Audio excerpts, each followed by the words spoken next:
제10장. 그 후에 주께서 따로 70일을 세우사 친히 가시려는 각 동네와 각 지역으로 둘씩 앞서 보내시며 이르시되, 추수할 것은 많되 일꾼이 적으니 그러므로 추수하는 주인에게 청하여 추수할 일꾼들을 보내주소서 하라. 갈지어다 내가 너희를 보냄이 어린 양을 이리 가운데로 보냄과 같도다. 전대나 배낭이나 신발을 가지지 말며 길에서 아무에게도 문안하지 말며 어느 집에 들어가든지 먼저 말하되 이 집이 평안할지어다 하라. 만일 평안을 받을 사람이 거기 있으면 너희의 평안이 그에게 머물 것이요 그렇지 않으면 너희에게로 돌아오리라. 그 집에 유하며 주는 것을 먹고 마시라. 일꾼이 그 삭스를 받는 것이 마땅하니라. 이 집에서 저 집으로 옮기지 말라. 어느 동네에 들어가든지 너희를 영접하거든 너희 앞에 차려놓은 것을 먹고 거기 있는 병자들을 고치고 또 말하기를 하나님의 나라가 너희에게 가까이 왔다 하라. 어느 동네에 들어가든지 너희를 영접하지 아니하거든 그 거리로 나와서 말하되 너희 동네에서 우리 발에 묻은 먼지도 너희에게 떨어버리노라. 그러나 하나님의 나라가 가까이 온 줄을 알라 하라. 내가 너희에게 말하노니 그날에 소돔이 그 동네보다 견디기 쉬우리라. 화 있을진저 고라시나 화 있을진저 벳세다야. 너희에게 행한 모든 권능을 두로와 시돈에서 행하였더라면 그들이 벌써 베옷을 입고 제에 앉아 회개하였으리라. 심판 때에 두로와 시돈이 너희보다 견디기 쉬우리라. 가버나움아 내가 하늘에까지 높아지겠느냐 음부에까지 낮아지리라. 너희 말을 듣는 자는 곧 내 말을 듣는 것이요 너희를 저버리는 자는 곧 나를 저버리는 것이요 나를 저버리는 자는 나 보내신 이를 저버리는 것이라. 70인이 기뻐하며 돌아와 이르되, 주여, 주의 이름이면 귀신들도 우리에게 항복하더이다. 사탄이 하늘로부터 번개같이 떨어지는 것을 내가 보았노라. 내가 너희에게 뱀과 전갈을 밟으며 원수의 모든 능력을 제어할 권능을 주었으니 너희를 해칠 자가 결코 없으리라. 그러나 귀신들이 너희에게 항복하는 것으로 기뻐하지 말고 너희 이름이 하늘에 기록된 것으로 기뻐하라.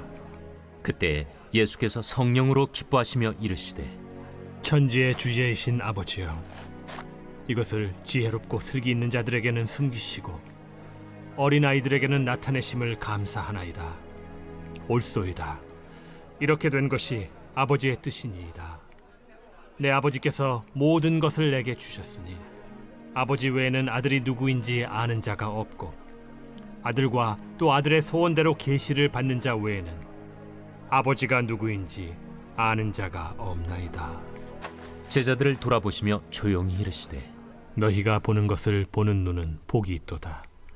내가 너희에게 말하노니 많은 선지자와 임금이 너희가 보는 바를 보고자 하였으되 보지 못하였으며 너희가 듣는 바를 듣고자 하였으되 듣지 못하였느니라. 어떤 율법 교사가 일어나 예수를 시험하여 이르되, 선생님, 내가 무엇을 하여야 영생을 얻으리이까? 율법에 무엇이라 기록되었으며 네가 어떻게 읽느냐? 내 마음을 다하며 목숨을 다하며 힘을 다하며 뜻을 다하여 주 너희 하나님을 사랑하고 또한 내 이웃을 내 자신같이 사랑하라 하였나이다. 내 대답이 옳도다. 이를 행하라. 그러면 살리라. 그 사람이 자기를 옳게 보이려고 예수께 여짜오되, 그러면 내 이웃이 누구니이까? 어떤 사람이 예루살렘에서 여리고로 내려가다가 강도를 만나매 강도들이 그 옷을 벗기고 때려 거의 죽은 것을 버리고 갔더라. 마침 한 제사장이 그 길로 내려가다가 그를 보고 피하여 지나가고 또 이와 같이 한 레위인도 그곳에 이르러 그를 보고 피하여 지나가되 어떤 사마리아 사람은 여행하는 중 거기 이르러 그를 보고 불쌍히 여겨 가까이 가서 기름과 포도주를 그 상처에 붓고 싸매고 자기 짐승에 태워 주막으로 데리고 가서 돌보아 주니라. 그 이튿날 그가 주막 주인에게 데나리온 2를 내어주며 이르되 이 사람을 돌보아 주라. 비용이 더 들면 내가 돌아올 때에 갚으리라 하였으니 내 생각에는 이 세 사람 중에 누가 강도 만난 자의 이웃이 되겠느냐? 자비를 베푼 자니이다. 가서 너도 이와 같이 하라. 그들이 길 갈 때에 예수께서 한 마을에 들어가시매 마르다라 이름하는 한 여자가 자기 집으로 영접하더라.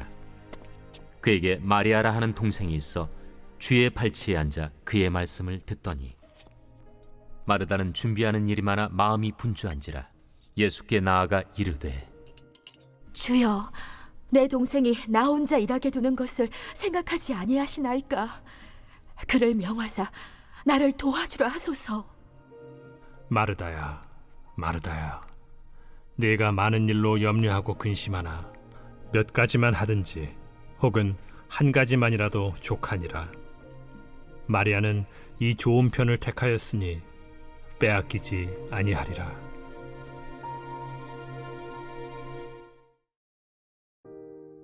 예수님께서 70명의 제자를 따로 뽑아 둘씩 짝지어 세상 곳곳으로 보내십니다.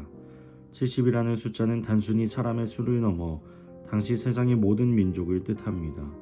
여기에는 예수님의 사랑과 구원의 소식이 온 세상 모든 사람에게 전해져야 한다는 뜻이 담겨 있습니다.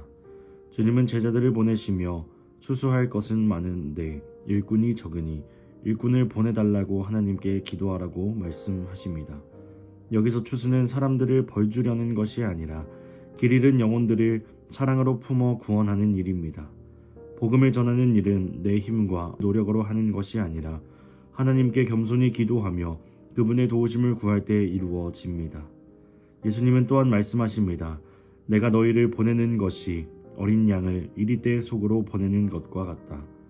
이리들이 가득한 거친 세상으로 가는데 무기를 쥐어 주기는커녕 연약한 어린 양의 모습으로 가라고 하십니다.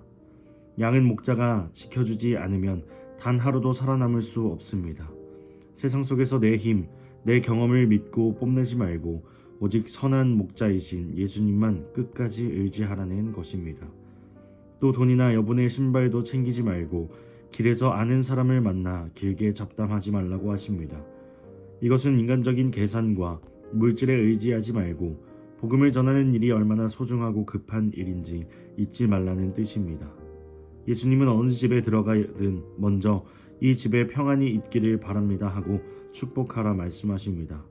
여기서 말하는 평안은 하나님이 주시는 참된 구원의 선물입니다. 평안을 받을 준비가 된 사람이 있다면 그 복이 그 집에 머물 것이고 그렇지 않다면 그 평안은 전한 사람에게 되돌아올 것입니다. 예수님의 제자들은 대접을 받더라도 더 좋은 집, 더 맛있는 음식을 찾아 이리저리 옮겨 다니지 말아야 했습니다.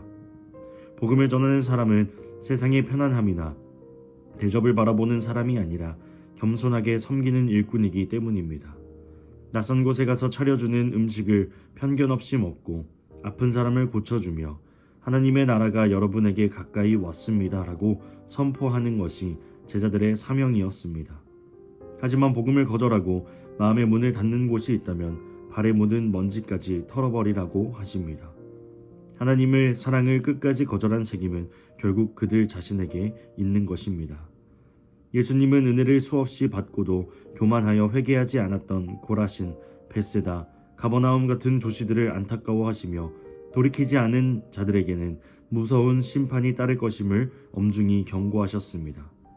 주님의 파송을 받아 세상으로 나갔던 70명의 제자들이 사명을 감당하다가 다시 주님께로 돌아왔습니다. 제자들은 주의 이름을 부를 때 귀신들이 쫓겨나는 기적을 직접 경험하였고 흥분을 감추지 못했습니다. 그때 예수님은 신앙의 본질을 짚어주십니다. 귀신들이 너희에게 굴복하는 것으로 기뻐하지 말고 너희 이름이 하늘에 기록된 것으로 기뻐하라. 신앙생활을 하다 보면 눈앞에 보이는 성과나 특별한 능력, 세상적인 성공의 마음을 빼앗기기 쉽습니다. 하지만 그것이 구원을 보장해 주지는 않습니다. 우리가 정말로 감사하고 평생 기뻐해야 할 이유는 하나님의 크신 사랑 덕분에 우리의 이름이 하늘나라 생명책에 영원히 적혀 있다는 사실입니다. 예수님은 성령 안에서 크게 기뻐하시며 하나님께 감사 기도를 드리셨습니다. 세상의 지식과 똑똑함을 자랑하는 사람들은 교만하여 이 비밀을 깨닫지 못하지만 어린아이처럼 순수하고 겸손하게 하나님을 바라는 사람들에게는 하나님 나라의 비밀이 밝히 열렸기 때문입니다.